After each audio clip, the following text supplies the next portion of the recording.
नमस्कार, मैं हूं अनिल सिंघवी और जी मीडिया पर हम आज आपके लिए लेकर आए हैं एक स्पेशल नहीं, वाकई में बहुत बड़ा और बहुत ही स्पेशल इन्वेस्टिगेशन।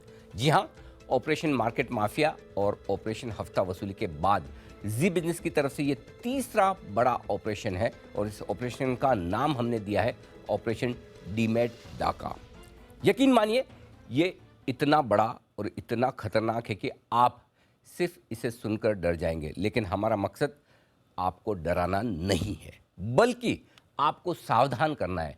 क्योंकि हमारे पास कई सारे ऐसे इन्वेस्टर्स और ट्रेडर्स के फ़ोन आ रहे थे और सबकी एक शिकायत थी, लगभग एक जैसी शिकायत। और शिकायत ये थी कि किसी न किसी तरीके से उनका अकाउंट हैक कर लिया गया है और उनकी मर्जी के खिलाफ उनके अकाउंट में सौदे हो रहे हैं, उनके डीमेट अकाउंट से शेयर निकल रहे हैं, उनके ट्रेडिंग अकाउंट में अनऑथराइज ट्रेड हो रहे हैं। लेकिन जब हमने इस मामले की गहराई में गए और देखा तो डीमेट अकाउंट्स में हो रही इस सेंधमारी के खुलासे सामने आए।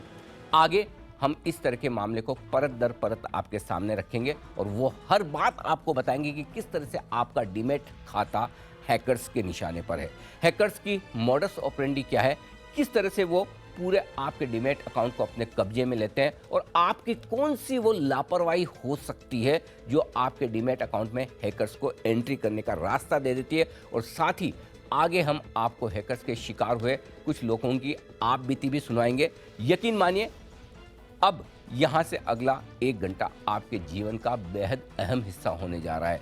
हम आगे बढ़ें इससे पहले एक सबसे बड़ी बात, और वह बात जो हमने इस पड़ताल के दौरान महसूस की है, जिसे आपको साझा करना हम बहुत ज़रूरी समझते हैं।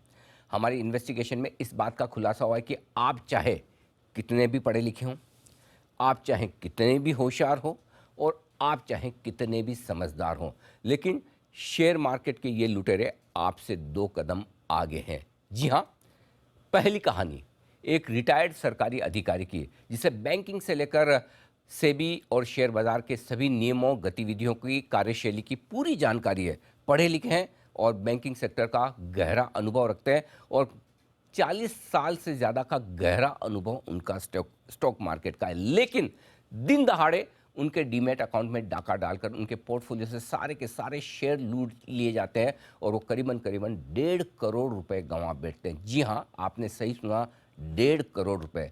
और सिर्फ ऐसा उन्हीं के साथ नहीं हो रहा। आप सोचेंगे कि रिटायर्ड अधिकारी हैं, पुराने हैं, टेक्नोलॉजी के बारे में कम जानते समझते होंगे, लेकिन बाजार के बारे में सब कुछ जानते समझते, लेकिन उनके साथ ऐसा हो सकता है। तो फिर ऐसा नहीं है।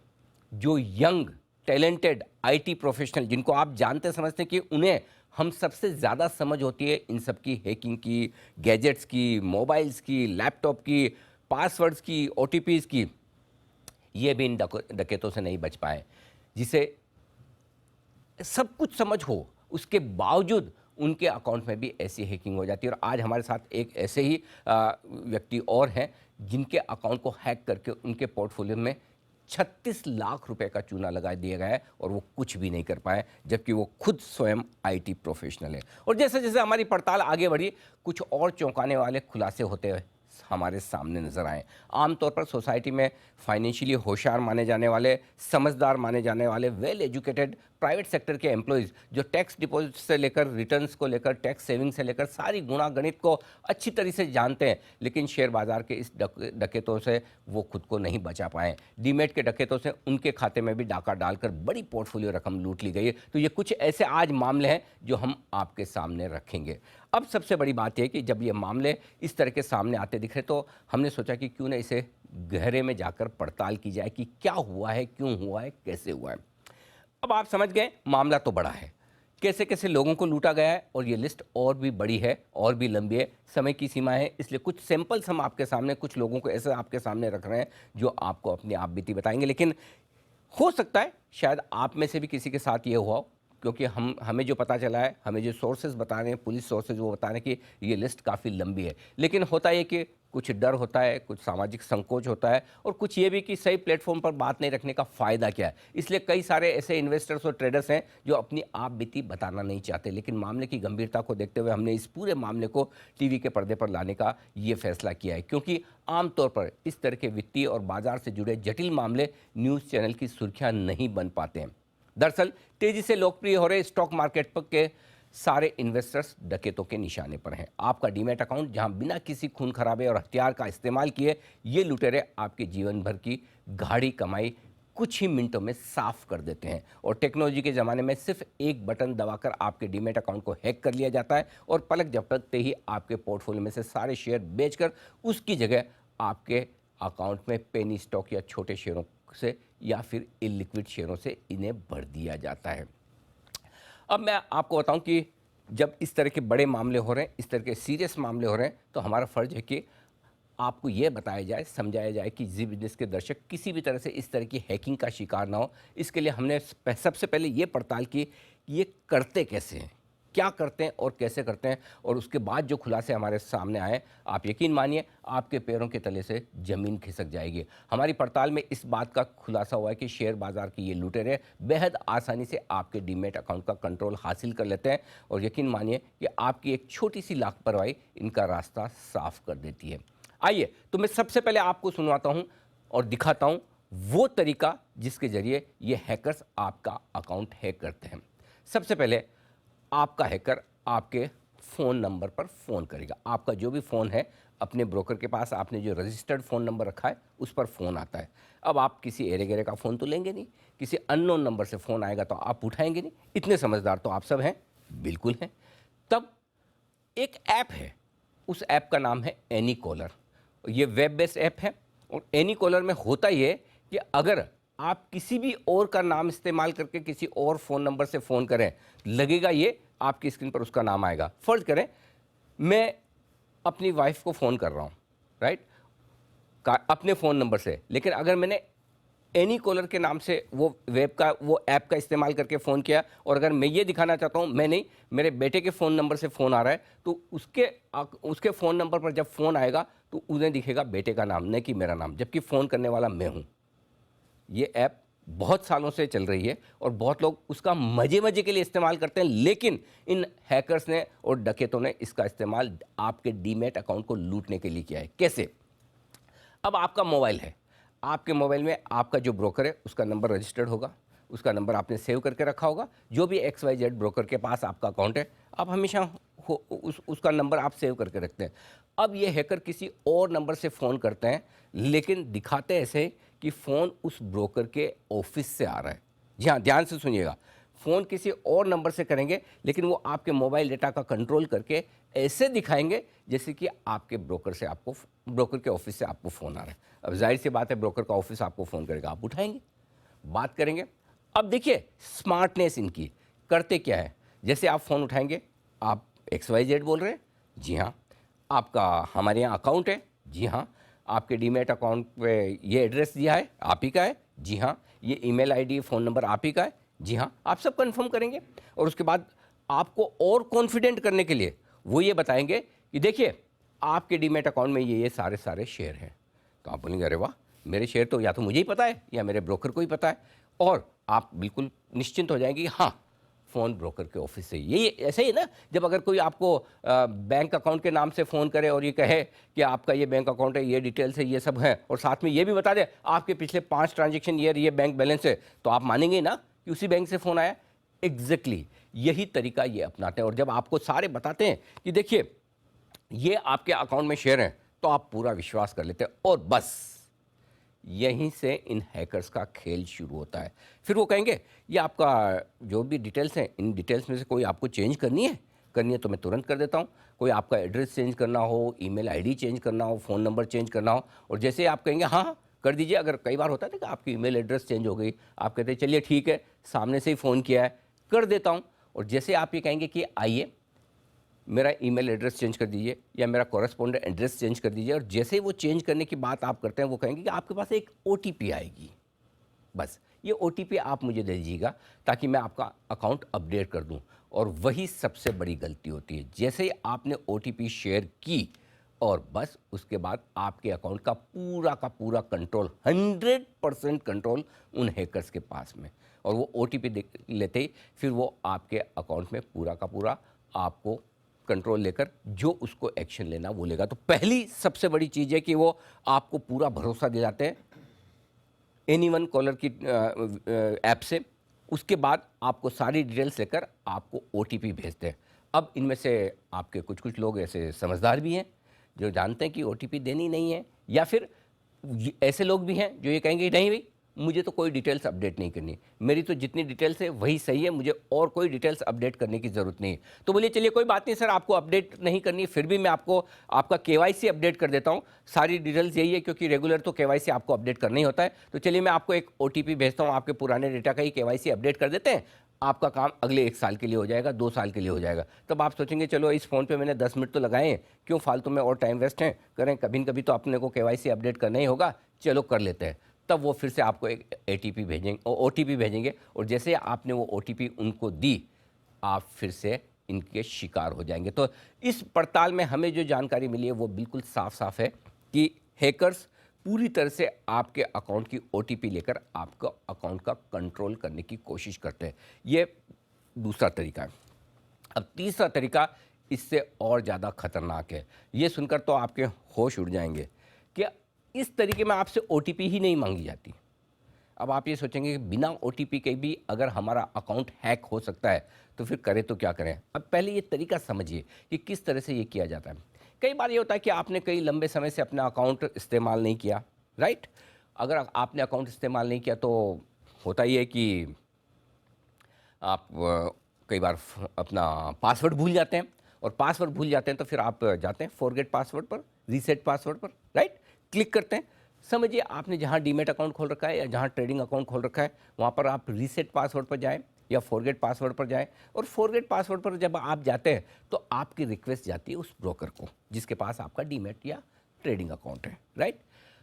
अब ब्रोकर आपको पासवर्ड रीसेट करने के लिए आपको एक लिंक भेजता है, राइट। और ये जो लिंक आता है वो लिंक आपसे कुछ डिटेल्स मांगता है, आपकी basic details, date of birth वगैरह, या कोई ऐसे सिक्योरिटी वाले क्वेश्चंस होंगे कि आपका पहला जॉब कौन सा था, गाड़ी कहाँ थी, आपकी मदर का मेडन नेम क्या, अलग अलग होते हैं। तो वो आप जैसे डिटेल देने की कोशिश करें, आपको वो लिंक भेजा देता है।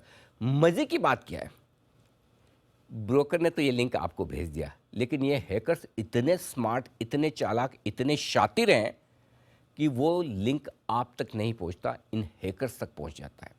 और वो हैकर्स फिर वो अपने हिसाब से इन्फॉर्मेशन मांगकर पासवर्ड रीसेट कर लेते हैं, और जैसे रीसेट किया कंट्रोल उनके हाथ में आ जाता है। तो ये दूसरा तरीका है जिसके जरिए आपको ओटीपी भी नहीं मांगी जाती है। अब आप सोचेंगे बिना ओटीपी, और आपको कैसे पता चलेगा कि जो ब्रोकर आपको लिंक भेज रहा है वो आप तक पहुंचा नहीं है, और ब्रोकर को कैसे पता चलेगा कि जो लिंक वो अपने क्लाइंट को भेज रहा है वो क्लाइंट को नहीं जाकर वो लिंक जा रहा है हैकर्स के पास में। तो ये तीसरा बड़ा तरीका है जिसके जरिए हैकर्स अपना पूरा का पूरा खेल करते हैं। समझ में आ गया ना, ये हैकर्स कितने बड़े दिमाग वाले शातिर हैं। आप हार मान जाएं, लेकिन ये हार मानने वाले हैं नहीं। हम आपको निराश या हताश नहीं कर रहे हैं, बल्कि हम आपको ये बता रहे हैं क्योंकि ऐसे मामलों में जानकारी जो है वही आपका बचाव है।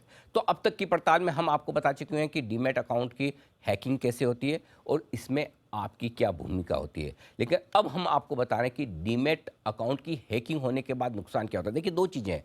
पहली चीज़ तो है कि डीमैट अकाउंट हैक कैसे हुआ। हैक करने के हमने आपको 3 तरीके बताए, किस तरह से, ज़्यादातर और भी अलग अलग तरीके हैं, लेकिन ये कुछ चुनिंदा तरीके हमने बताए जिनके जरिए आपके डीमैट अकाउंट को हैक किया जा रहा है। हैक तो हो गया, हैक करके किसी को क्या फ़ायदा।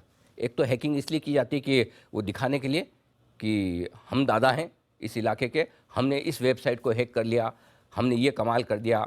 ये सारी बड़ी बड़े लेवल पर होती है। लेकिन ये हैकर्स वैसे दादागिरी दिखाने के लिए नहीं, ये पैसे कमाने के लिए हैकिंग करते हैं। तो यानी कि हैकिंग करने के बाद आपको दिया जाता है भरपूर नुकसान, यानी कि लॉस एक, या फिर कचरा। आप सोचेंगे कचरा? जी हाँ, आपने सही सुना, कचरा, यानी कि ऐसे शेयर जिनकी कीमत कचरे के बराबर है। अब यहां से हम दूसरे पायदान की तरफ बढ़ते हैं। हैकिंग के बाद किस तरह से आपको नुकसान देने की तैयारी है, यहां से शुरू होती है आपके डीमैट खातों में शेयरों की हेरा फेरी, और हैकर्स इन सारे कारनामों को अंजाम देता है। अब तक जो हमें पता चला उसके मुताबिक हैकर्स आपके खाते पर पूरा कंट्रोल करने के बाद, ध्यान से सुनिएगा, आपके खाते पर पूरा कंट्रोल करने के बाद आपके पोर्टफोलियो के सारे शेयर बेच देता है। जी हाँ, सही सुना आपने। कोई भी शेयर हो आपके पास, XYZ, वो आपके सारे के सारे शेयर बेच देता है। अब आप सोचेंगे शेयर बेच दिया तो क्या हो गया, बेचे ही है ना। शेयर जब बिके हैं तो पैसा तो मेरे ही अकाउंट में आएगा ना, मेरे मेरे बैंक अकाउंट में आएगा, मेरे ब्रोकर के पास आएगा, मेरा ब्रोकर मुझे पैसा देगा। हाँ, यहाँ तक कि आपकी सोच सही है, लेकिन प्रॉब्लम यह है कि आपकी सोच से कहीं आगे चलते हैं हैकर्स और इस तरह के कारनामे करने वाले। ये क्या करते हैं, जैसे आपके अकाउंट में शेयर बेचा, सारे शेयर बेचे, उन शेयर के सामने नेचुरली आपके अकाउंट में क्रेडिट हो गई, क्रेडिट होते ही आपके लिए लिमिट होती है। अब उनके सामने वो ऐसे शेयर खरीद लेते हैं आपके अकाउंट में तुरंत, इधर बेचा इधर खरीदा, और वो शेयर ऐसे होंगे जिसे आप आमतौर पर पेनी स्टॉक्स कहते हैं, इलिक्विड स्टॉक्स कहते हैं, छोटे शेयर कहते हैं, कचरा शेयर कहते हैं। आप जो नाम देना चाहें दे दें, जिन्हें कोई खरीदना पसंद नहीं करता, जिनके पास हैं वो खुद बेचना चाहते हैं। सोचिए, तो ऐसे में जितने अमाउंट का आपके अकाउंट से शेयर बिका है अच्छी क्वालिटी का, उन शेयरों को बेचते ही सामने तुरंत, वक्त नहीं गंवाते, तुरंत आपके अकाउंट में दूसरे कचरा इलिक्विड शेयर खरीद लेते हैं, तो आपको पता भी नहीं चलेगा। और ब्रोकर भी, ठीक है, आपने कोई शेयर बेचा, एक बेचा है, दूसरा ले रहे हैं, तो लिमिट है आपके पास, क्रेडिट है आपके पास, क्योंकि आपके शेयर तो डीमैट अकाउंट तो लिंक्ड है ब्रोकर के पास से, आपकी डिलीवरी लग जाएगी, सामने सामने तुरंत दूसरे शेयर आ जाते हैं और ऊंचे दामों पे आपको इलिक्विड शेयर चिपका दिए जाते हैं। और ये सब न सिर्फ आपकी अनुमति के, आपकी इजाज़त के बगैर हो रहा है, बल्कि इस चीज़ को गौर से सुनेगा, इस पूरी प्रोसेस में आपका ब्रोकर वो भी कहीं शामिल नहीं है। इसमें ब्रोकर का कोई रोल नहीं है, न ब्रोकर इस बात की इजाज़त दे रहा है, न आप इस बात की अनुमति दे रहे हैं, लेकिन हैकर्स ये सारा का सारा कारनामा कर रहे हैं। आपको हो सकता लगे कि मेरा ब्रोकर ये क्या कर रहा है, लेकिन इसमें ब्रोकर का रोल नहीं है, ये रोल पूरा का पूरा हैकर्स का है। एक और आपकी सारी शेयर होल्डिंग निकाल कर बेच डाली, और दूसरी ओर आपके डीमैट अकाउंट में, आपके ट्रेडिंग अकाउंट में भर दिया कचरा। कोई भी समझदार ऐसे शेयरों को खरीदेगा नहीं जिन खाते से पेनी स्टॉक्स बेचे जाते हैं। अब आप सोचेंगे पैसा कैसे गया, तो अगर आपके अकाउंट में कचरा शेयर आए हैं, पेनी स्टॉक आए हैं, इलिक्विड शेयर आए हैं, किसी ने तो बेचे होंगे ना, करेक्ट, एक ने बेचे तभी आपने खरीदे। अब ये गेम सारा वहाँ से शुरू होता है जिस अकाउंट से शेयर बेचे जाते हैं। जाहिर सी बात है, जो शेयर बेच रहा है उसके अकाउंट में क्रेडिट आएगी, राइट, और वो पैसे उनको मिल जाएंगे। सोचिए कहाँ से लेकर कहाँ तक की पूरी कड़ी बनाई है। एक और आपके डीमैट अकाउंट को हैक किया जाए, हैक करने के बाद उन आपके अकाउंट में जो बढ़िया शेयर हैं उन्हें बेचे जाए, शेयर बेचने के बाद आपके अकाउंट में कचरा शेयर भर दिए जाए, और वो कचरा शेयर हैकर्स के पसंद वाले अकाउंट्स में से बेचे जाएं, या उन्हीं के किसी न किसी अकाउंट में से बेचे जाएं, ताकि वो शेयर आपके पास आ जाए और जो बेचने के पैसे हैं वो बेचने वाले को मिल जाए, और उसमें उनकी जो भी सेटिंग हो, हैकर्स के साथ में जो कुछ भी हो वो होती है। सोचिए इतना बड़ा पूरा चेन बनाकर ये गेम आपके पास, आपके साथ किया जाता है। ऐसे में आप चाहें तो भी क्या कर सकते हैं, आप चाहे तो भी इनसे बच नहीं सकते, चाहे तो भी जो पेनी स्टॉक्स आपके अकाउंट में आ गए उन्हें आप बेच नहीं सकते। तो एक तरीका ये है, और दूसरा तरीका एक और है जिसमें यहाँ पर शेयर बेचे नहीं जाते। अब आप सोचेंगे एक तरीका तो ये कि जितने आपने शेयर बेचे उसके सामने आपके पेनी स्टॉक्स आ गए। दूसरा तरीका और भी इंटरेस्टिंग है, जो भी आपके अकाउंट में से शेयर बिके हैं उन शेयरों को बेचते ही हैकर्स तुरंत आपके अकाउंट में ऑप्शंस की ट्रेडिंग करते हैं। जी हाँ, ध्यान से सुनिएगा, अगर आपने सारी ट्रेडिंग ऑप्शंस ले रखे हैं, एक तो होता है कि कुछ इन्वेस्टर्स, कुछ ट्रेडर्स ऐसे हैं जो सिर्फ कैश मार्केट के स्टॉक्स में ट्रेड करते हैं, और ज़्यादातर आजकल इन्वेस्टर्स ऐसे होते हैं जो कैश के साथ साथ फ्यूचर्स में भी ट्रेड करते हैं, ऑप्शंस में भी ट्रेड करते हैं, या कम से कम जब आप अकाउंट खुलवाते हैं तो आपके पास तीनों ऑप्शंस होते हैं। तो दूसरे केस में होता ये कि ये हैकर्स जो है वो आपके ट्रेडिंग अकाउंट में ऑप्शंस में ट्रेड करके आपको भरपूर लॉस देते हैं दिन के दौरान ही।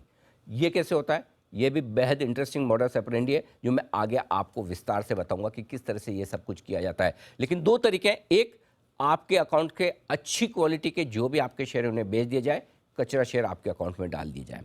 दूसरा, आपके अकाउंट में अच्छी क्वालिटी के शेयर बेच दिए जाए और सामने के सामने लॉस आपके अकाउंट में कर दिया जाए, और वो लॉस भी इस तरीके से किया जाता है कि आपका लॉस किसी और का फायदा। इलिक्विड ऑप्शन में आउट ऑफ द मनी के ऑप्शंस ट्रेड किए जाते हैं और तुरंत प्रभाव से आपके अकाउंट में लॉस दिया जाता है और उनको इंस्टेंट क्रेडिट मिल जाती है और उस पैसे से ऐश करते हैं।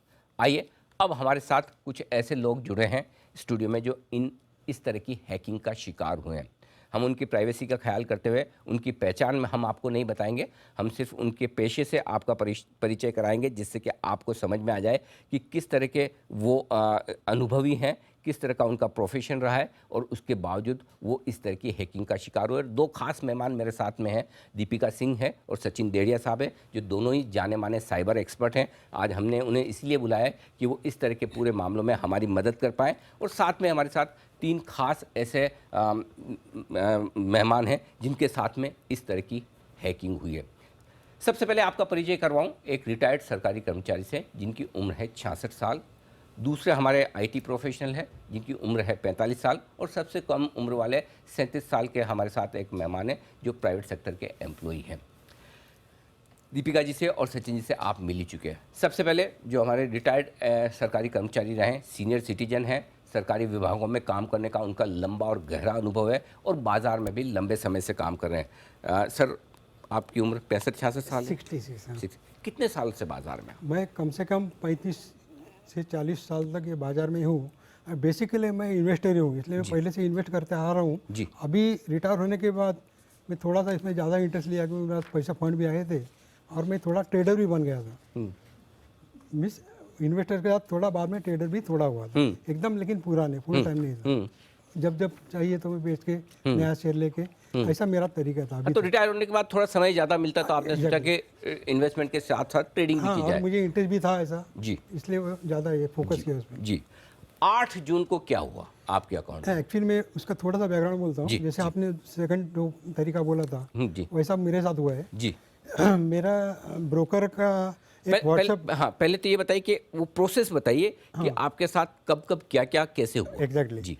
मैं क्या, मेरा एक ब्रोकर का है ना व्हाट्सएप अकाउंट था। व्हाट्सएप अकाउंट से नॉर्मली कॉल नहीं आते। हाँ। लेकिन उस दिन हुआ क्या, मैं 3:30-4 बजे हो गया था। हाँ। उस व्हाट्सएप अकाउंट से मुझे कॉल आया और जैसा आपने बताया सेम सही तरीके से, वही तरीके से उन्होंने मुझे सब कंफर्म किया। आपका नाम ये है क्या, आपका बर्थ डेट ये है क्या, वगैरह वगैरह। जी। तो मैं सब हाँ हाँ बोलते गया। तो उन्होंने बोला कि आजकल बहुत फ्रॉड, उन्हें ये भी बताया मुझे कि आजकल बहुत सब सारे फ्रॉड हो रहे हैं, तो आप जरा KYC कंफर्म करेंगे क्या? जी। तो मैं बोला ठीक है कर लेंगे, क्योंकि मुझे भी वो करना जरूरी था। तो मैं उसने पूछा सब, बैंक अकाउंट ने डिटेल नहीं दिया मेरे को, लेकिन ये अकाउंट है कि तुम्हारा आईडी में अवेलेबल है, दूसरा तुम्हारा बर्थ डेट ये है क्या है, ईमेल आईडी है, बोला सब है। फिर तुमको कुछ चेंज करना है, जैसा आपने पूछा चेंज करना है, देखा बोला नहीं मुझे कुछ चेंज नहीं करना है, ये कंफर्म है। तो एक बोला कि मैं ठीक है ये है, तो इसके लिए कंफर्मेशन के लिए मैं वापस ये क्या बोलते हैं उसको, उनका उनके अपडेट करने के लिए, अपडेट करता हूँ। उसके लिए आपको एक OTP आएगा। OTP आने के बाद मुझे ज़रा दे दो और बाद में वो कंफर्म हो जाएगा। ओके। तो मैं इस बोला में आ गया। 5 मिनट के तो OTP आया, मैं OTP आया, मैं दे दिया उनको। ये 2 जून को हुआ था। 2 जून को। ओके। हाँ, ये बात सब मैं भूल गए। हाँ। एग्जैक्टली 1 वीक आफ्टर दैट, मतलब 8 जून को ये मेरा अकाउंट में पूरा ट्रांजैक्शन हो गया। धड़ सब सेल हो गया, सब जीरो हो गया मेरा अकाउंट। आपको कब और कैसे पता चला कि आपके अकाउंट से शेयर बिक गए? इसमें मेरा ब्रोकर को मैं मानता हूँ। उसने मेरे को इमीडिएटली 3:30-4 बजे 8 जून को मेरे को फ़ोन करके पूछा कि बाबा आपने कुछ ट्रांजैक्शन किया है क्या आज? तो बोला मैं बिल्कुल कुछ किया नहीं आज। तो नहीं आपके ट्रांजैक्शन, बहुत ट्रांजैक्शन दिख रहे हैं, ये आपके क्या आपके नाम से हुए? बोला बिल्कुल किया नहीं, आप एक काम करो इसको ब्लॉक कर दो। बोला अच्छा।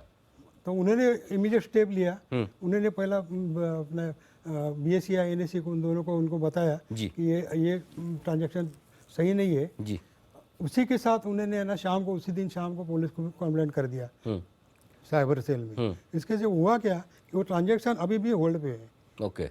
अभी और थोड़ा सा मेरा जानकारी, ये तो शेयर बिका। हाँ, शेयर तो बिक गया आपके अकाउंट से पैसा, लेकिन इसके अलावा क्या आपके अकाउंट में कुछ शेयर भी खरीदे गए? तो वो सेकंड पार्ट में बताता हूँ। थोड़ा जो मेरा जानकारी उस से बताओ जी, कि जो मैं बेचता हूँ उसके इमीडिएटली 100% तो मैं खरीद नहीं कर सकता हूँ। करेक्ट। उसका 30% जो है वो ही ले सकता हूँ। तो उन्होंने वो पेनी अकाउंट, जैसा आपने बोला पेनी अकाउंट लिया, उस टाइम वो पेनी अकाउंट की कीमत थी 35 रुपीज। ओके, 35 रुपए कोई पेनी स्टॉक खरीदा। हाँ जी। और जब मैं पुलिस स्टेशन एक टाइम मुझे गया था तो वो अकाउंट की कीमत 15 रुपये हुई थी तब तक बस। हाँ 15 क्या, और अब मेरे ख्याल से और कम हुई गई क्योंकि मैं उसमें जानकारी नहीं लेता। 9 रुपए। हाँ।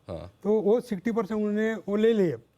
बाकी के 40% में क्या हो गया कि वो पैसा मेरे को एक्चुअली मुझे आना चाहिए था, लेकिन उसमें से भी थोड़ा पैसा मेरा ब्लॉक हो गया, क्योंकि उन्होंने क्या किया, शेयर आना ट्रांसफर नहीं किए, समझे क्या, जो मैंने सेल किए थे जी ब्रोकर स्टॉक एक्सचेंज ने क्या किया, ये फ्रॉड हो गया है, उनको भी मालूम पड़ा, पुलिस ने जब उन्होंने बताया कि बाबा ये फ्रॉड है, तो उन्होंने स्टॉप किया। तो कुछ शेयर क्या हो गए कि वहीं पे पड़े रहे, वो नई पार्टी को गए, नहीं मुझे आए। ठीक है, तो और हाँ, तो ये हो गया, और बाकी जो पैसे हैं ना वो थोड़े बस मेरे को मिल गए। ठीक है, तो अब आप ये कह रहे हैं कि आपके यहाँ से गलती जो हुई सबसे बड़ी OTP देने की हुई, लेकिन OTP देने के बाद आपने 2 जून को OTP दिया और फ्रॉड हुआ 8 जून को। 8 जून को बाजार बंद होने के बाद शाम को आपको पता चला, जब आपके ब्रोकर ने आपको फ़ोन करके बोला कि आपके अकाउंट में से तो आपने सारे के सारे शेयर बेच दिए, लगभग 1.5 करोड़ के शेयर थे, आपने सारे बेच दिए, आपने कहा नहीं मैंने नहीं बेचे। हाँ। तब अचानक से पता चला कि कुछ तो गड़बड़ हुआ है, और ये गड़बड़ी पता चलते ही आपके ब्रोकर ने एक्सचेंजेस को इन्फॉर्म किया, एक्सचेंज ने उस ट्रेड के सारे पे इन और पे आउट रोक दिए। तो जितने शेयर आपके बिके थे, उनके सामने जितने आपके खरीद दिए गए, उनका पे इन पे आउट रोक दिएगा, और बाद में पुलिस कंप्लेन हुई और ये मामला हुआ। तो बेसिकली जो सबसे बड़ी गड़बड़ जो हुई या गलती आपके यहाँ से हुई, OTP दे देने की हुई। सही, मैं मानता हूँ ये मेरी गलती है। हाँ, नहीं ठीक बात है, हम गलती मानेंगे तो हम गलती सुधारेंगे। तो पहली चीज़ ये है कि कहीं भी किसी भी लेवल पर आपको कहीं भी ये चीज़ OTP जो है वो किसी को शेयर नहीं करनी है। तो दीपिका आप क्या कहेंगे इनके केस में? जी एक ही बात में बता जी प्लीज़। कि नॉर्मली हमारा प्रोसीजर क्या है कि 3 दिन के बाद सेटलमेंट होता है, हाँ, और दूसरा प्रोसीजर क्या है कि हमारा ब्रोकर से मुझे एक कंफर्मेशन कॉल आता है शाम को, ये दोनों भी मुझे नहीं मिली। अच्छा, मेरे केस में दोनों भी आए नहीं। ओके। हाँ, लेकिन मैं निश्चिंत था कि अपना मेरा अकाउंट तो सेम ही है, अकाउंट हैक नहीं हुआ है, इसलिए मुझे लगा कि जो पैसा गया वो मुझे ही मिलेगा, ओके, ऐसा मुझे लग रहा था। लेकिन बाद में जब हो गया तो मालूम पड़ा ये सब क्या क्या मामला है। हाँ, तो आप पहले सोचे चलो किसने बेच भी दिया तो पैसा तो आएगा, लेकिन आपको ये नहीं पता कि सामने आपके अकाउंट में कोई कनानी इंडस्ट्री जैसे पेनी स्टॉक्स आपके अकाउंट में ले लिए गए, राइट। तो दीपिका क्या कहेंगे, सबसे पहली और सबसे इम्पोर्टेंट चीज़ ये है कि जान चली जाए पर OTP ना जाए। सर अभी यहाँ पे तो इन्होंने माना कि इन्होंने OTP अपना दिया, बट देर आर वेज जिसपे OTP अगर पर्सन ना भी दे Correct. तो भी OTP रिट्रीव किया जा सकता है। बिल्कुल, हाँ, उस पे भी मैं आऊँगा, वो बड़ी इंटरेस्टिंग चीज़ है। जी पहला अगर हम जाए तो जो तकनीक इधर इस्तेमाल की गई थी वो थी सोशल इंजीनियरिंग की। Social engineering? Social engineering. अच्छा, इसे जरा समझाइए। हाँ जी, ये जब इन्होंने इंफॉर्मेशन जो थी परपेट्रेटर साइट को, जालसाज को पता थी, उन्होंने वो इंफॉर्मेशन बता के एक विश्वास दिलाया कि हाँ मुझे आपके बारे में ये पता है। इसकी वजह से जो इतने एक्सपर्ट लोग हैं जिन्होंने इतने सालों तक शेयर मार्केट में किया है, ऑफलाइन और ऑनलाइन दोनों, इससे इनका एक विश्वास आ गया कि ठीक है ये हमारे ब्रोकर के एंड से ही है। करेक्ट। दूसरा, जो इमीडिएट एक्शन नहीं हुआ यहाँ पे, वरना यूजुअली OTP शेयर करने के बाद इमीडिएट एक्शंस होते हैं तो तभी रिलेशन बनाना आसान पड़ जाता है कि ये एक्शन की वजह से ये रिएक्शन आया है। करेक्ट। तीसरा, जो एक वेरिफिकेशन कॉल ना आना, जब भी हम किसी भी एक लिमिट के ऊपर कोई भी ट्रांजैक्शन करते हैं, बैंक में, डीमैट अकाउंट में, किधर भी, एक वेरिफिकेशन कॉल या मैसेज आना चाहिए। करेक्ट। चौथा, जो इनके ब्रोकर्स थे उनके पास तो इनकी सारी इंफॉर्मेशन है, तो उन्होंने ये देखा कि ऐसी डिवाइस जो इनकी नहीं है वहां से लॉगिन हुआ है, ब्रोकर को थोड़ा तो शक जताना चाहिए था कि ये कैसे हुआ। बिल्कुल ठीक बात है।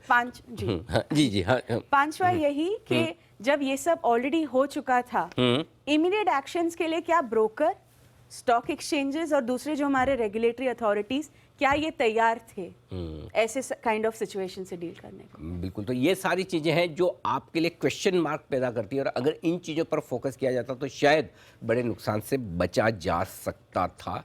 आपको बता दूं, 1.5 करोड़ के 1 करोड़ 46 लाख रुपए के शेयर बेचे गए इनके अकाउंट से, और सामने क्या मिला इन्हें? 3,85,000 शेयर 29 रुपये के दाम पर कनानी इंडस्ट्रीज़ के, और जिसे बेचे थे इस कंपनी के प्रमोटर ने। जब बेचे तब 29 रुपये का भाव था, आज भाव 8-9 रुपये के आसपास है। अब आप समझ सकते हैं कि किस तरह से ये पूरा खेल हुआ। आइए बढ़ते हैं दूसरे अकाउंट की तरफ, दूसरे शिकार की तरफ, और ये है IT प्रोफेशनल। और IT प्रोफेशनल, इनको सब पता है हैकिंग क्या होती है, OTP क्या होता है, पासवर्ड क्या होता है, सेफ्टी सिक्योरिटी क्या, सर ये तो सब आप जानते हैं। Yes. बिल्कुल। अब ये बताइए, आपकी उम्र कितनी है? 45 years. कितने सालों से आप इन्वेस्ट कर रहे हैं? Almost close to 20 years. 20 साल? हाँ। आपको भी निवेश, मतलब आप स्टॉक मार्केट के बारे में सब अच्छे से जानते जानते हैं हैं। और आईटी के बारे में भी जानते हैं। करेक्ट। 1 जून डेट भी आपकी सबकी मिलती जुलती है, इनके 2 जून को हुआ, आपके 1 जून को हुआ। क्या हुआ सर, जरा बताएं। एक्चुअली मैंने सुबह तो ऑलमोस्ट 11:30 तक तो अकाउंट मेरा मैंने मॉनिटर कर रहा था। तो सुबह इनिशियली जब मैंने 6:30 को लॉगिन करने की कोशिश की तो तभी मुझे थोड़ा डाउट आया कि मेरे अकाउंट में लॉगिन नहीं हो रहा है। तो इसके लिए फॉर द सेफ्टी एक 9 o'clock मैंने मेरा पासवर्ड चेंज कर दिया, क्योंकि मुझे लगा कुछ गड़बड़ है करके। तो 9 o'clock मैंने मेरा पासवर्ड अच्छा, आपको अंदाजा थोड़ा सेंस मिल गया, क्योंकि लॉगिन नहीं हो रहा था, मैंने सेफर साइड पे चलो पासवर्ड चेंज कर दो करके। तो 9 बजे सुबह मैंने पासवर्ड चेंज कर दिया था मेरा। ओके। उसके बाद में 11:30 बजे तक तो मैं चेक कर रहा था प्रोफाइल पोर्टफोलियो वगैरह, तो वो बराबर था, कुछ प्रॉब्लम नहीं था। उसके बाद में मैं मेरे काम के लिए बाहर चला गया।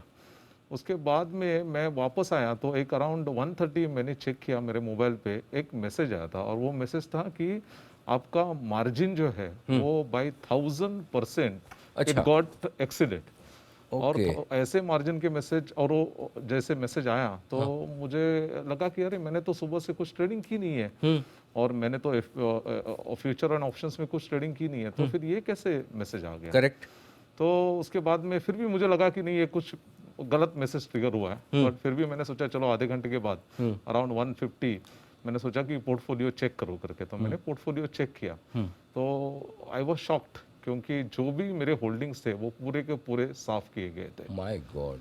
और सारे वहाँ शेयर बेच पे दिए गए? सारे, सिर्फ एक ही शेयर 1 क्वांटिटी वाला वो बच गया था।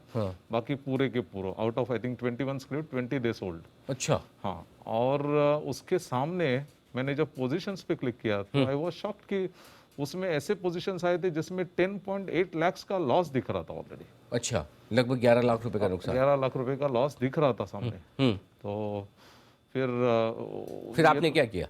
तुरंत फिर मैंने ब्रोकर को फोन लगाया। मैं ब्रोकर को फोन करके बोला कि ऐसा ऐसी बात है।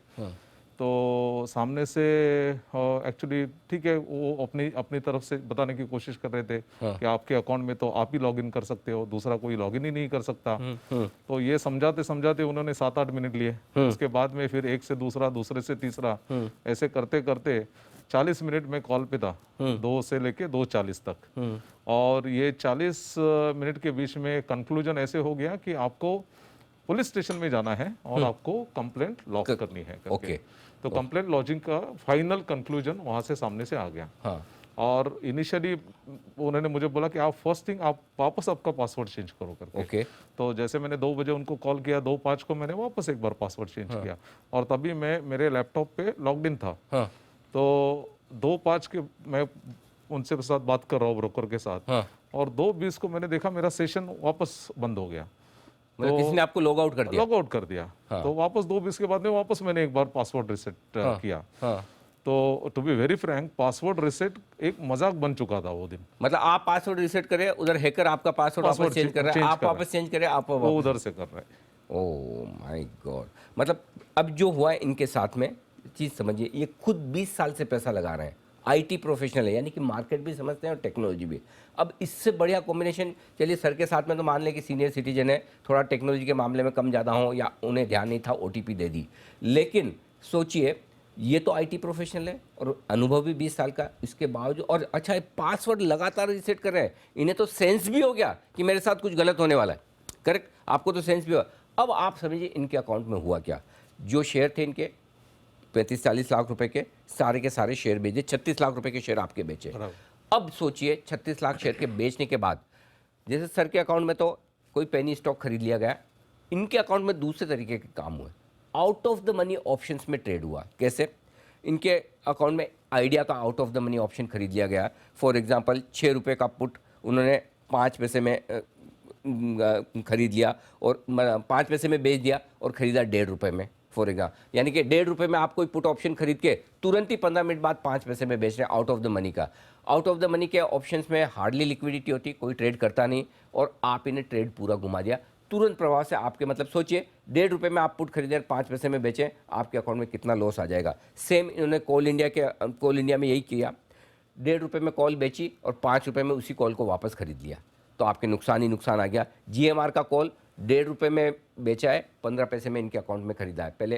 तो आप सोच सकते हैं कि किस तरह से 15 पैसे में बेचा है और ₹1.5 में खरीदा है, यानी कि कुल मिलाकर out of the money options trade करके इनके अकाउंट में लॉस दे देगा, आपके अकाउंट में पूरा का पूरा नुकसान आ गया। यही कहानी है आपकी। बराबर बराबर। और ये तुरंत मतलब मिनटों में बात करते करते हो गया। हाँ, तो ये 2 बजे तक तो मेरे ख्याल से कुछ 11 लाख तक लॉस दिखा रहा था क्लोज टू। बट जब मैं बात कर रहा था ब्रोकर से 2 से 2:40, वहाँ पे भी एक ट्रेड हो चुका है। वो टाइम पे भी उसने एक ट्रेड कर चुका है। और जब मुझे बोला गया कि नहीं, अभी आपको तो पुलिस स्टेशन जाना है कंप्लेंट करने के लिए, तो पुलिस स्टेशन वहाँ से ऐसे बोला गया कि आपको पुलिस स्टेशन जाना है और पुलिस स्टेशन से आपको ईमेल भेजना है ब्रोकर को, और फिर ब्रोकर एक्ट करेगा। आप, मैं जस्ट इमेजिन कर रहा था, मेरे सामने बिट चौकी था जहाँ पे मैंने जितना देखा है, मैंने तो उधर ना कंप्यूटर देखा है ना लैपटॉप देखा है। तो मैं सोचने लगा कि ये बिट चौकी में जाके कैसे ईमेल Exactly. बताएगा। तो ब्रोकर से जो इन्फॉर्मेशन आई वो भी क्लियर नहीं थी। नियरेस्ट पुलिस चौकी, no, that was not a correct information. और दूसरा ये कि ब्रोकर चाहता आपके इतने बोलने के बाद तुरंत अकाउंट ब्लॉक कर देता। नहीं हुआ। वो 2 से 2:40 भी एक ट्रांजैक्शन हुआ और उसके बाद में 2:40 से 3:05 तक भी दूसरा ट्रांजैक्शन हुआ। My God. ओहो।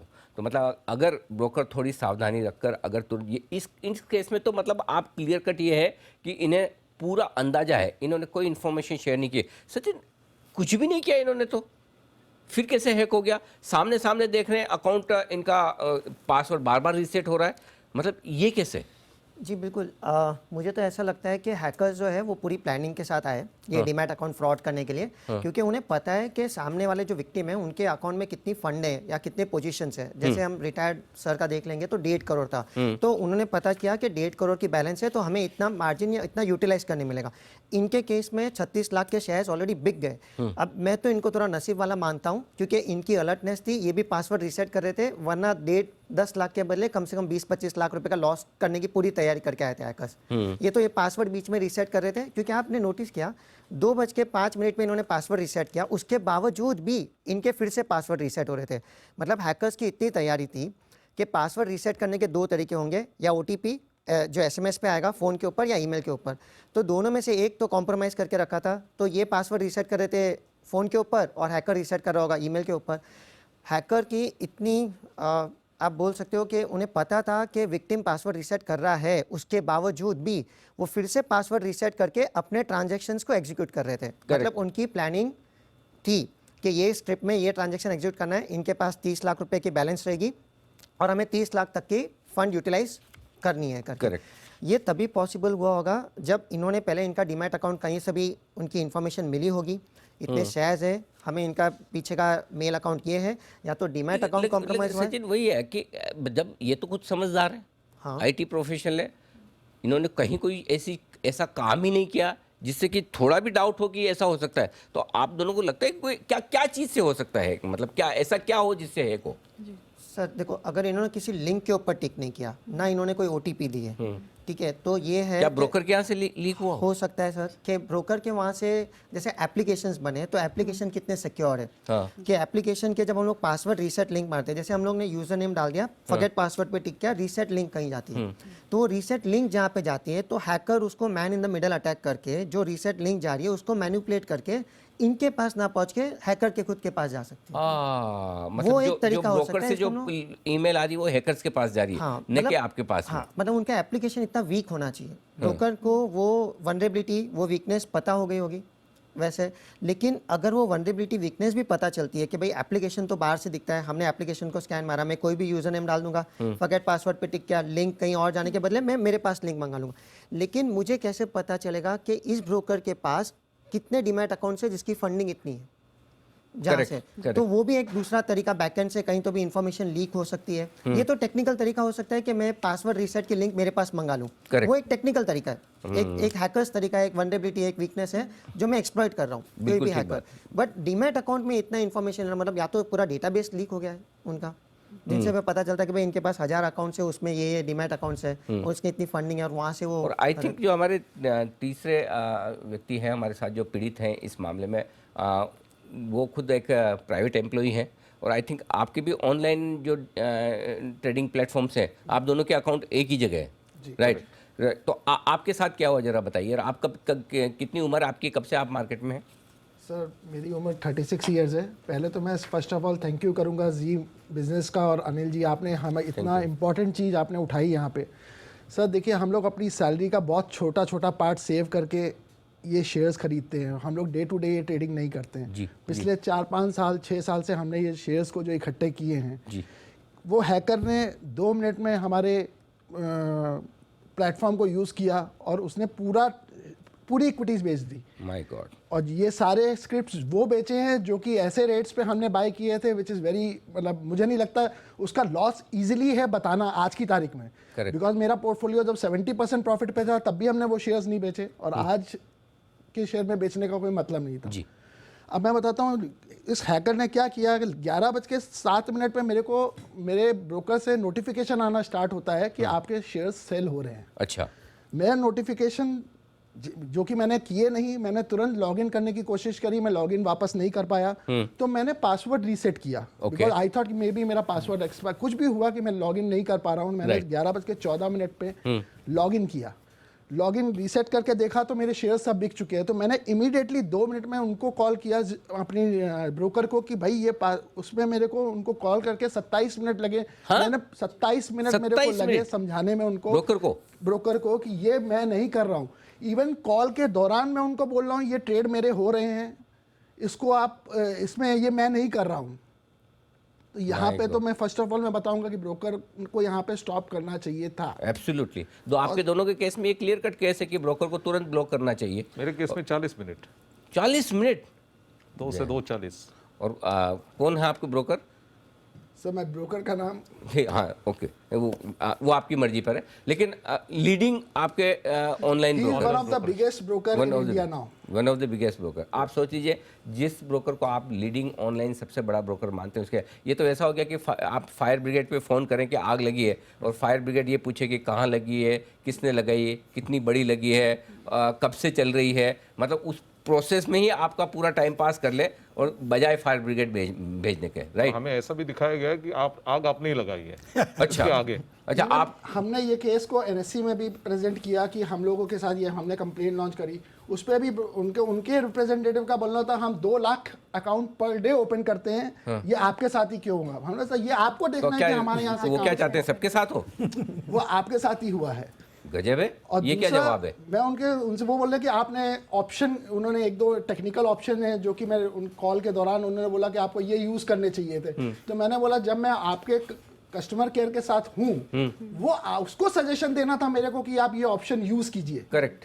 Because we are not very expert in that. Absolutely. आप ब्रोकर थोड़ी है, आप तो कस्टमर हैं। अगर आप में इतनी समझ होती तो आप ही इंडिया का नंबर 1 ट्रेडिंग प्लेटफॉर्म खोलकर बैठ जाते। वही तो उस दौरान उसने मेरे अकाउंट से सारे शेयर्स बेचे, मेरे जो जितने भी प्रीमियम शेयर्स थे, और उसने जो ऑप्शन बाय किया वो ऐसे रेट पे बाय किया which is ITC 192.5 July expiry, which is not at all possible for trade. 300 रुपए पे चल रहा है, 192 का आप out of the money option जाकर ट्रेड कर रहे हैं, यानी कि आपको लॉस देना है। 100%। सामने वाले खरीदने वाला आप हैं, बेचने वाला कोई और है, नेचुरली आपके अकाउंट में लॉस। उसने पूरा 106 लॉट उसने मेरे अकाउंट से बाय किए, 106 लॉट ITC के। ITC के। My God. तो और उसने 3200 शेयरों की लॉट साइज है उसकी।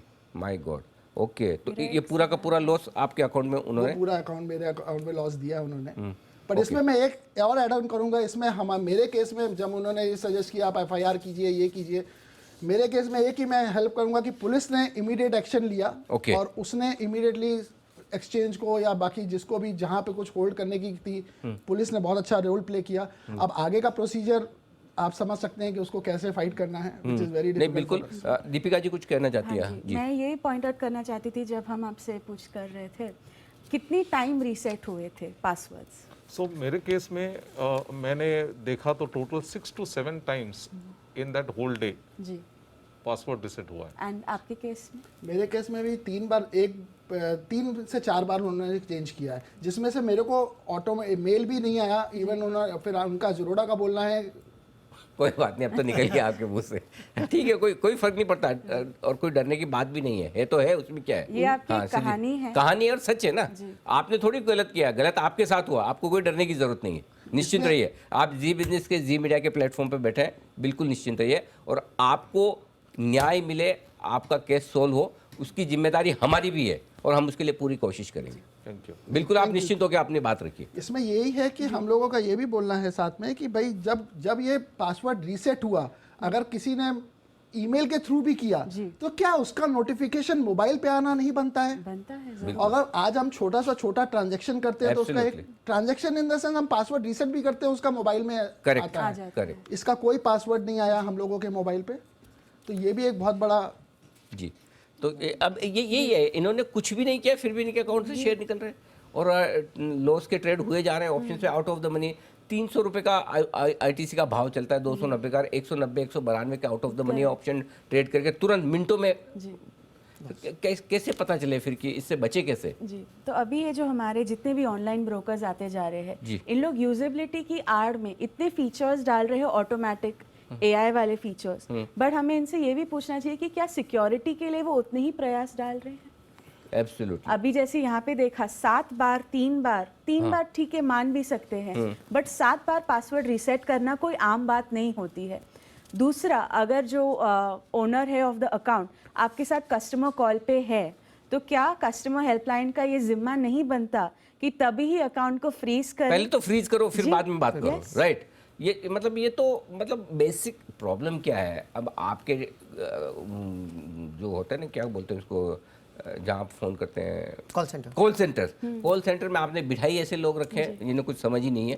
करेक्ट। तो उनसे ज़्यादा तो हमारे भाई साहब जानते हैं जो 20 साल से पैसा लगा रहे हैं और आईटी इंजीनियर है जी। और वो मुझे बोलने में, यही लाइन बोलने में बहुत बिजी थे।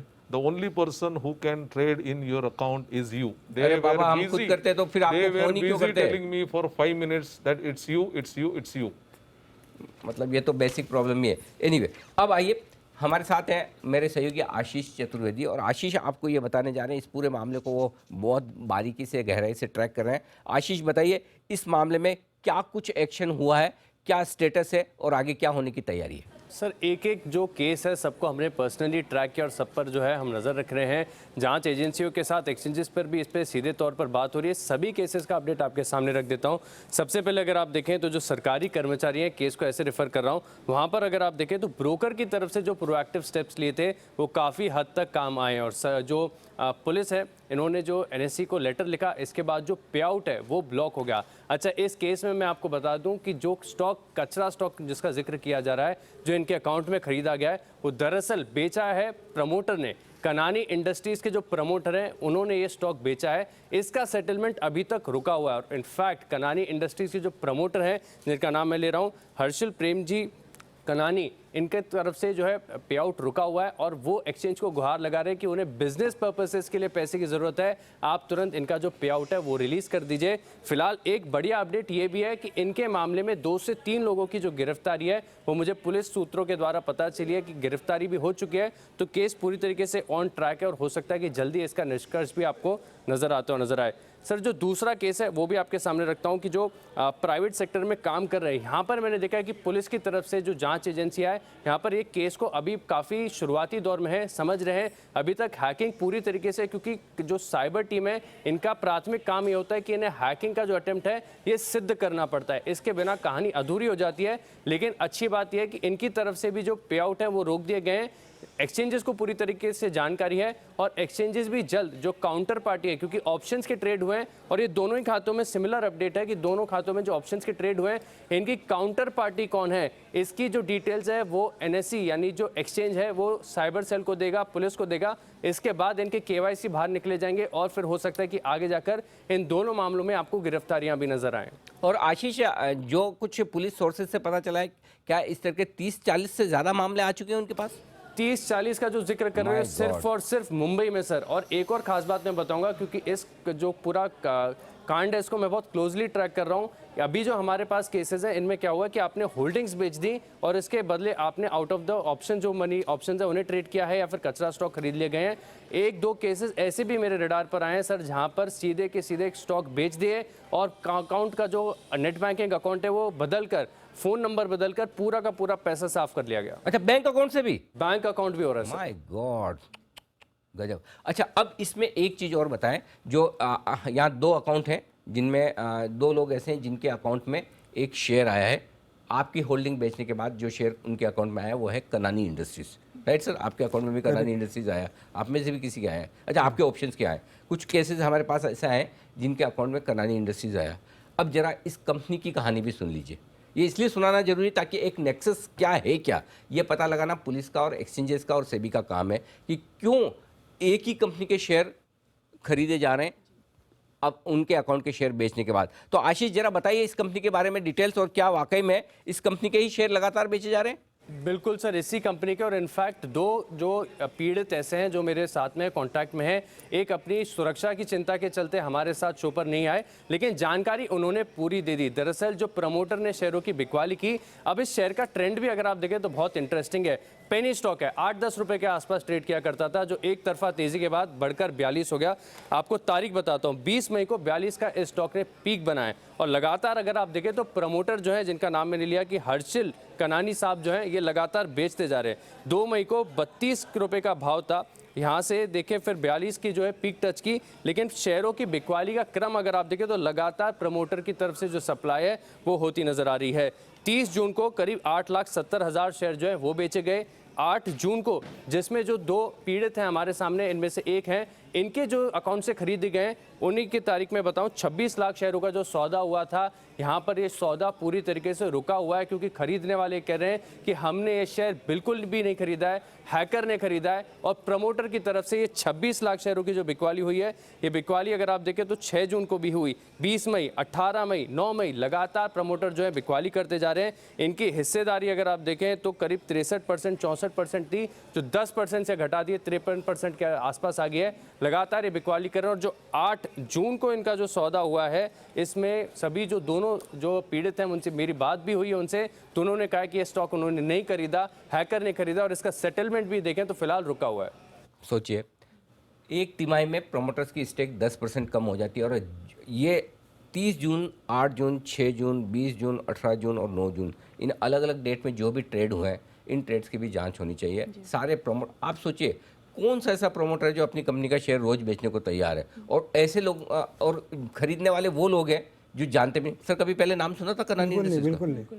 तो आपके पास जब शेयर आ गया तो आपने सोचा ये गिफ्ट आया, इसका क्या करूं, पता लगाने की कोशिश की? मुझे क्या हो गया, ये मेरे सेल हो गया और मुझे कुछ आए भी, ऐसा ही मुझे लगा। लेकिन बाद में जब नाम सुना तो मेरे को पता चला ये क्या, इसका कुछ फायदा नहीं है। My God. तो ये है अब अगर हो सकता है इन सारे ट्रांजेक्शन की जांच करें तो हो सकता है इसमें जिन जिन बायर्स के पास ये शेयर गए हैं, जो प्रमोटर्स ने बेचे हैं, तो हो सकता है हम अंदाज से बता रहे हैं, हमारे पास सारी इन्फॉर्मेशन ये कुछ केस में है, हो सकता है ये सारे के सारे बायर्स इसी तरह की ठगी के शिकार हो। तो सीधा सीधा पुलिस के लिए, एक्सचेंजेस के लिए और सेबी के लिए ये मामला बनता है कि जो ये सारे शेयर बिके हैं, कम से कम इस कंपनी का तो समझ में आ रहा है, जो शेयर बिके उन शेयरों के खरीदारों के अकाउंट के साथ जांच की जाए और देखा जाए कि क्या उनके साथ धोखाधड़ी हुई है, पहली बात।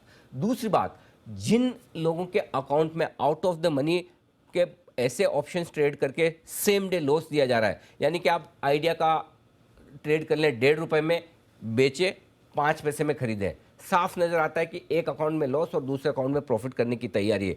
इस तरह के ट्रेड्स की जांच तुरंत प्रभाव से एनएससी को और सेबी को करने की जरूरत है, ताकि जिन अकाउंट में आउट ऑफ द मनी के प्रॉफिट या लॉस अनएक्सपेक्टेड अचानक से हो रहे हैं, आप तो सर रोज out of the money option वगैरह ट्रेड भी नहीं करते, आप तो इन्वेस्टर हैं, अचानक से आपके अकाउंट में एक दिन सारे ट्रेड हो जाते हैं और लॉस आ जाता है, ये एबनॉर्मल है, राइट। और आजकल तो इतने सॉफ्टवेयर है, इतना सब कुछ है टेक्नोलॉजी कि पता लगाया जा सकता है, तो ये करने की ज़रूरत है। अब इस पूरे मामले में हम जो चाहते हैं, हम क्या चाहते हैं कि जो कुछ इन 3 लोगों के साथ हुआ है या जो कुछ 40-50 लोगों के साथ हुआ वो किसी और के साथ ना हो, और इसीलिए हम कुछ मांगे इस वक्त रखने जा रहे हैं क्या होना चाहिए। 2 चीज़ है, एक तो ये कि फ्रॉड होने के पहले फ्रॉड ना हो इसके लिए क्या करने की ज़रूरत है, ये सबसे बड़ी मांग है। तो सबसे पहली चीज़ तो ये कि अगर कोई भी क्लाइंट नए लोकेशन से या नए डिवाइस से लॉगिन करे, जैसा कि गूगल में होता है, राइट, तो आपको तुरंत अलर्ट आता है। तो अगर कोई नए डिवाइस से लॉगिन कर रहा है तो ब्रोकर की जिम्मेदारी है, जो बड़े बड़े दावे करते हैं कि हम सबसे ज़्यादा नंबर ऑफ अकाउंट्स रखते हैं, हम टेक्नोलॉजी के मामले में नंबर 1 हैं, ये हैं वो हैं, कम से कम आप इतना तो करिए कि अगर कोई नए लोकेशन से नए डिवाइस से लॉगिन हो रहा है तो उनको अलर्ट भेजें। जब गूगल कर सकता तो कोई और क्यों नहीं, करेक्ट सर? पहली चीज़। दूसरी बात, डीमेट अकाउंट खोलते वक्त ही, चलिए हमारे यहाँ कुछ लोग तो ऐसे हैं जो समझते हैं, लेकिन सारे लोग समझते नहीं। आप 50 पेज का रिस्क डिस्क्लोजर डॉक्यूमेंट साइन करवाते हैं, हर एक पेज पे 4-4 साइन, हाथ दुखने लग जाए। लेकिन क्या कभी ये सोचा है कि जो नए डीमेट अकाउंट खुल रहे हैं या नए ट्रेडिंग अकाउंट खुल रहे हैं, उनको एक साइबर सिक्योरिटी की कोई हल्की फुल्की ट्रेनिंग दी जाए कि आपके अकाउंट को आपको कैसे मेंटेन करना है। ऑनलाइन वीडियो कॉल पे बिना कुछ मिले जुले आजकल अकाउंट खोलने की जो मतलब होड़ मची है ना ब्रोकर्स के बीच में, कि बस खोलो अकाउंट, जैसे भी खुले खोलो, किसका खुल रहा है, क्यों खुल रहा है, कैसे खुल रहा है, उसकी कितनी समझ है, इससे किसी का कोई लेना देना नहीं है। तो ब्रोकर्स की को ये ज़रूरी है कि उनकी साइबर सिक्योरिटी की ट्रेनिंग दी जाए। इसके अलावा नेक्स्ट जो है ब्रोकर्स और एक्सचेंज की ये उनका ये दायित्व है कि निवेशकों की जागरूकता के लिए अभियान चलाए। लेकिन न सिर्फ अभियान चलाएं बल्कि ये अभियान असरदार होना चाहिए। अब आजकल होता है क्या है, सारे म्यूचुअल फंड्स, ब्रोकर्स, एक्सचेंजेस, उनको अभियान चलाना है कहीं और ऐसी जगह जिसका कोई असर नहीं, जाकर वो क्रिकेट के बीच में ऐड दिखाएंगे जिससे किसी का भला नहीं होने वाला है। जहां जिन इन्वेस्टर्स को बताने की ज़रूरत है, प्लीज़ आप उनके बीच में जाइए, उन्हें समझाइए कि वो कैसे जागरूक हों। क्रिकेट के बीच में ऐड चलाने से किसी का भला नहीं होगा, ना आपका होगा न इन्वेस्टर्स का होगा। जहां एक्शन होना चाहिए, जिस जगह जाकर आपको ग्राउंड लेवल पर समझाना चाहिए वो समझाएं, तभी जाकर इसकी बात होगी। और इसके अलावा ये सारा जो कुछ है ये नाम के लिए नहीं, काम के लिए होना चाहिए। असरदार तरीके से सही प्लेटफॉर्म पर आप ये करें, ये ज़्यादा ज़रूरी है ताकि फ्रॉड ना हो। अब आइए, फ्रॉड होने के पहले की तो ये बात हुई, फ्रॉड होने के बाद क्या, ये ज़्यादा इंपॉर्टेंट है कि अब जब हो गया तो आप तुरंत क्या करें। सबसे पहली चीज़ तो ये कि ब्रोकर्स और एक्सचेंजेस दोनों को इस तरह के फ्रॉड से निपटने के लिए हॉटलाइन बनानी चाहिए। ये नंबर वो होने चाहिए जो सीधे कोई भी क्लाइंट डायरेक्टली एक्सचेंज को भी कर पाए और ब्रोकर को भी कर पाए। ये नॉर्मल कॉल सेंटर से अलग होना चाहिए। ध्यान से सुनिएगा, नॉर्मल कॉल सेंटर में एक से दूसरी जगह आप घूमते फिरें। आप क्रेडिट कार्ड के केस में, डेबिट कार्ड के केस में देखिए, जैसे आप कहते हैं ब्लॉक क्रेडिट कार्ड, आपकी तुरंत कनेक्टिविटी होती है, राइट, उसका एक अलग नंबर है या कनेक्टिविटी फास्ट है, नहीं कि आपको 10 मिनट तक म्यूजिक सुनवा रहे हैं। इसी तरह की आपकी एक हॉटलाइन ब्रोकर और एक्सचेंज के साथ होनी चाहिए। न सिर्फ ब्रोकर बल्कि एक्सचेंज के साथ भी डायरेक्ट क्लाइंट एक्सचेंज को फ़ोन करके बोल सके कि मेरा अकाउंट ब्लॉक करने की ज़रूरत है, मेरे अकाउंट में फ्रॉड होने के चांसेस दिख रहे हैं। एक्सचेंज भी कर सकता है, ब्लॉक ही तो करना है, अनब्लॉक थोड़ी करना है। तो ये एक्सचेंज भी करे, ब्रोकर भी करे, एक हॉटलाइन बनाए। शिकायत मिलते ही पहला काम तुरंत प्रभाव से ब्लॉक। अब ब्लॉक से अनब्लॉक करने में वक्त लगता है, उसमें कई बार प्रोसेस होता है। एक सिस्टम ऐसा होना चाहिए टेम्परेरी ब्लॉक। जब तक आप किसी की कंप्लेंट सुन रहे हैं, समझ रहे हैं, तब तक टेम्परेरी ब्लॉक। जैसे हमारे दोनों केसेस के साथ में हुआ, बात कर रहे हैं, इधर ट्रेड हुए जा रहे हैं, लॉस पे लॉस आ रहा है, और इन दोनों का ब्रोकर जो एक ही है, सबसे बड़ा टेक्नोलॉजी प्लेटफॉर्म देने वाला, वो आधा घंटे तक उनके एम्प्लॉइज़ बात कर रहे हैं और कोई सोल्यूशन नहीं है। इनको समझाने की कोशिश करेंगे, आपने ही सौदे किए, आपके अकाउंट में आपके अलावा कोई नहीं कर सकता। अरे भाई ये कर सकते हैं, ये इतने समझदार होते तो ये भी ब्रोकर बन जाते, इन्वेस्टर और ट्रेडर नहीं होते। सो सबसे पहली चीज़ ये, आपको इस तरह की कंप्लेन आते ही टेम्परेरी ब्लॉक करना ज़रूरी है। उसके बाद अब हो तो गया, इन्होंने कंप्लेन भी कर दी, पैसे कौन देगा और कब देगा? न्याय समय से न मिले वो भी अन्याय है। निवेशकों के फंसे हुए पैसे तुरंत मिले।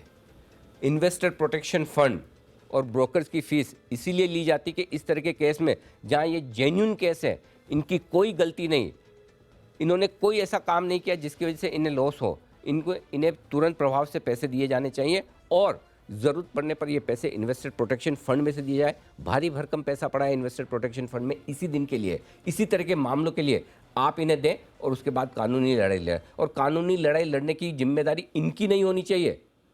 ये नौकरी करेंगे या कानूनी लड़ाई लड़ेंगे, ये कानूनी लड़ाई लड़ने के लिए एक तरीका होना चाहिए, चाहे वो ब्रोकर्स लड़े, चाहे एक्सचेंज लड़े। पुलिस के पास जाने का जो सिस्टम है, एक बार इनकी कंप्लेन होने के बाद हर रोज़ अगर ये पुलिस स्टेशन के चक्कर काटेंगे तो ना अपना बिजनेस कर पाएंगे, ना अपना काम कर पाएंगे। एक्सचेंजेस, ब्रोकर्स और डिपॉजिटरी इस मामले में सक्षम है, समझदार हैं, ज़्यादा ताकतवर हैं, पैसे वाले हैं।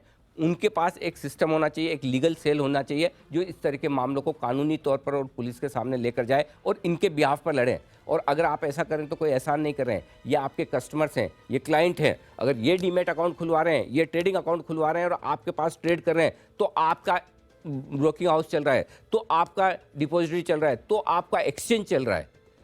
और अगर इनके लिए आप लड़ते हैं तो कोई आप इन पर एहसान नहीं करेंगे, इनका हक है और ये करने की ज़रूरत है। इसके अलावा तुरंत प्रभाव से आप इनको राहत दें, जिस तरह से नुकसान हुआ है उस नुकसान से बचाने की कोशिश करें। ये हमारी मांग है पूरे सिस्टम से और इस सिस्टम में जुड़े हुए सारे लोगों से। इसके अलावा अगर आप कोई कुछ कहना चाहें तो। जी, अभी जब एसएमएस और कॉल की बात आती है, हमें ये भी देखना चाहिए कि जो हमारे ऐप्स है, क्या ये एसएमएस फॉरवर्डिंग, कॉल फॉरवर्डिंग, क्या ये डिटेक्ट कर पाए। दूसरा है कि जो हमारे ये ऑनलाइन ऐप्स बनते जा रहे हैं, ये अपने अंदर ही एक एक्सरसाइज कर रहे हैं कि जालसाज क्या क्या स्टेप्स यूज़ कर सकते हैं। Exactly. तभी तो उनके लूपहोल्स बाहर आएंगे। तीसरा, ये अभी क्राइम बेल्ट्स बन चुके हैं। आप हमने सबने देखा हुआ है, कुछ कुछ जगहों में ये पूरा क्राइम सिंडिकेट चलता रहता है। रेगुलेटरी अथॉरिटीज़ को, पुलिस को यही देखना चाहिए कि क्राइम बेल्ट्स को टोटल ट्रैक डाउन किया जाए। अभी इन तीनों केसेस में ये एक दूसरे के बाजू में भी नहीं रहते, आज के पहले एक दूसरे से मिले भी नहीं हैं, पर इसमें कॉमनैलिटी यही थी कि वही इंडस्ट्रीज का नाम आया, वही मोडस ऑपरेंडी थी। जी। तो एक क्राइम बेल्ट्स का एक टेक डाउन मास होना चाहिए। और लास्ट कि जब ये काउंटर पार्टी ऐप जो दूसरे ऐप से कहाँ से हो रहा है उसकी जांच पड़ताल होनी चाहिए। जस्ट शेमिंग द कस्टमर कि आपकी ही गलती थी, आपका ही जिम्मा है, that is not right. Absolutely. आप कस्टमर एज अ किंग वाली मेंटालिटी लेके चलिए, कस्टमर आपके साथ पूरी जिंदगी रहेंगे। एब्सोल्युटली। सचिन आपने बताया था एक हेल्पलाइन नंबर, जैसे साइबर सेल का एक हेल्पलाइन नंबर है 1930 जो है, ऐसे ही सेबी भी एक कस्टमर के लिए एक स्पेशल हेल्पलाइन नंबर या ब्रोकर्स एक स्पेशल हेल्पलाइन नंबर बना सकते हैं कि तुरंत अगर फ्रॉड हो रहा है तो वो इस नंबर पे कॉल कर सकते हैं। और जितने भी ब्रोकर्स है, जैसे मैंने भी अभी एक एक्सपेरिमेंट किया कि मैंने मेरी वाइफ के अकाउंट के अंदर उनका मोबाइल नंबर चेंज कर दिया, उनके सिर्फ OTP जा रही है ईमेल के ऊपर और उनका मोबाइल नंबर मैं चेंज कर पा रहा हूँ और मेरे नए नंबर के ऊपर मेरा OTP आ रहा है। तो जब मैं इतने चेंजेस कर रहा हूँ, जब मेरा पासवर्ड रिसेट हो रहा है, तो एटलीस्ट 2 जगह पे नोटिफिकेशन जाने चाहिए। एक ही जगह पे जाएगा तो हमें ध्यान नहीं रहेगा और हमें पता भी नहीं चलेगा कि हमारा अकाउंट कॉम्प्रोमाइज़ हो गया है। तो अगर एक हेल्पलाइन नंबर अगर सेबी रजिस्टर कर पाए, ये हॉटलाइन नंबर तरीके से कि इस नंबर पे होगा, फ्रॉड कीजिए, मतलब फ्रॉड हुआ तो कोई भी ब्रोकर के साथ फ्रॉड होगा, हम कार्रवाई शुरू कर सकते हैं। बिल्कुल। आप दोनों का तो धन्यवाद है ही, आप हमें गाइड कर रहे हैं। आप तीनों का मैं ख़ास तौर से दिल से धन्यवाद देना चाहता हूं कि आपने ऑलरेडी, आप इतनी मुश्किल में हैं, आपको नुकसान हुआ है, आपके अकाउंट हैक हुए हैं, आपके पैसे गए हैं, फिर भी हमारी रिक्वेस्ट पर आप आए और सबसे बात की। और देखिए, हम हमारी तरफ से स्टोरी कर सकते थे, लेकिन अगर आप आकर बात नहीं करते तो उस स्टोरी में वो वजन नहीं होता, क्योंकि आपने वो भुगता है। और आज भी, और मेरी रिक्वेस्ट यही थी इन सब लोगों से कि आपके साथ जो हुआ वो हुआ, अब दूसरों के साथ ना हो, दूसरे कैसे सावधान रहें, इसलिए आप बाकी लोगों के लिए आइए। आप सब चाहते थे कि आपकी आइडेंटिटी मैं ना बताऊं, इसलिए हमने आपकी आइडेंटिटी नहीं बताई है, हमने सिर्फ आपका परिचय दिया कि क्या करते हैं क्या नहीं, ताकि आपको एक आइडिया लगे। लेकिन आपने अपनी तरफ से एक अच्छा नागरिक होने की जिम्मेदारी निभाई है। ये इसके लिए मैं आपको बहुत बहुत बधाई देता हूँ, धन्यवाद देता हूँ कि आपने इतनी तकलीफ़ दी। और सर के तो फैमिली में काफ़ी इश्यूज़ थे, काफ़ी दिक्कतें थी, उसके बावजूद वो आए कि नहीं, मैं चाहता हूँ कि जो मेरे साथ हुआ वो किसी और के साथ ना हो। और हम भी यही चाहते हैं, इस मामले को उठाने के पीछे जी बिजनेस की यही इच्छा है, यही उद्देश्य है, यही मकसद है कि जो कुछ हो रहा है उससे पहले हमें सावधान रहना है और हमारे साथ ना हो, हमारे आसपास ना हो, हमारे मिलने जुलने वाले या किसी भी और के साथ ना हो, इसके लिए हमें सारी सावधानियां रखनी है। तो ये बहुत ज़रूरी है कि इन्वेस्टर से लेकर ब्रोकर्स, ब्रोकर से लेकर एक्सचेंज तक के लेवल पर ये सारी और डिपॉजिटरी के लेवल पर ये सारी अब हमें जो दिक्कतें हैं इनको दूर करने की ज़रूरत है, सिस्टम चुस्त दुरुस्त करने की ज़रूरत है और लोगों को जागरूक करने की ज़रूरत है, ताकि इस तरह के फ्रॉड्स और ना हो। अंत में एक ही बात कहना चाहूँगा, हमारी पूरी कोशिश नहीं होगी, मैं आपको पूरा भरोसा दिलाता हूँ कि हम आपका जो कुछ भी हुआ है इस मामले को पूरे तह तक जाकर आपके लिए सही निपटारा हो, इसकी पूरी कोशिश करेंगे। और बाकी लोगों से भी ये कहना चाहता हूँ, अगर आपके साथ भी ऐसा किसी तरह का कोई अन्याय हुआ है, किसी तरह का कोई फ्रॉड हुआ है, किसी तरह की कोई हैकिंग हुई है और आपकी दिक्कतें हैं, तो हम कोशिश करेंगे कि एक बार फिर से आप सबकी दिक्कतों को एक साथ लेकर हम उन्हें सही प्लेटफॉर्म पर पहुँचाने की कोशिश करें, ताकि हिंदुस्तान में कोई भी ऐसा ट्रेडर या इन्वेस्टर ना हो जिन्हें इस तरह के साइबर फ्रॉड की वजह से अपना नुकसान करना पड़े। मार्केट में पैसा बनना, आना जाना एक अलग प्रोसेस है, वो सबको एक्सेप्टेबल है, लेकिन आपके अकाउंट में से इस तरह की चोरी नहीं, छोटा शब्द है, डाका हो जाए, ये तो बिल्कुल भी बर्दाश्त नहीं किया जा सकता। और इसी तरफ जी बिजनेस की तरफ ये एक छोटी सी पहल थी जो हमने कोशिश की। मैं उम्मीद करता हूँ इस हमारी कोशिश से काफ़ी लोगों में जागरूकता आएगी और लोग कम से कम इस तरह के फ्रॉड का शिकार होंगे। यही हम शुभकामना कर सकते हैं। बहुत बहुत धन्यवाद। नमस्कार।